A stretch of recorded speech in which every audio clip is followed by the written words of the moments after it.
The most important aspect of a Jedi's training is to control and suppress their emotions in any situation of danger.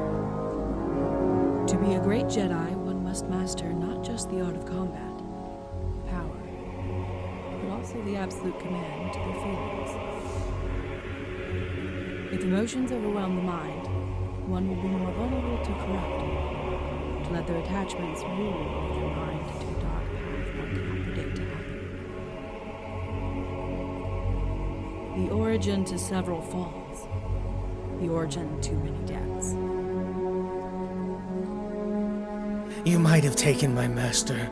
My friends, brothers, and sisters might have fallen, but you will not take me as you have taken them.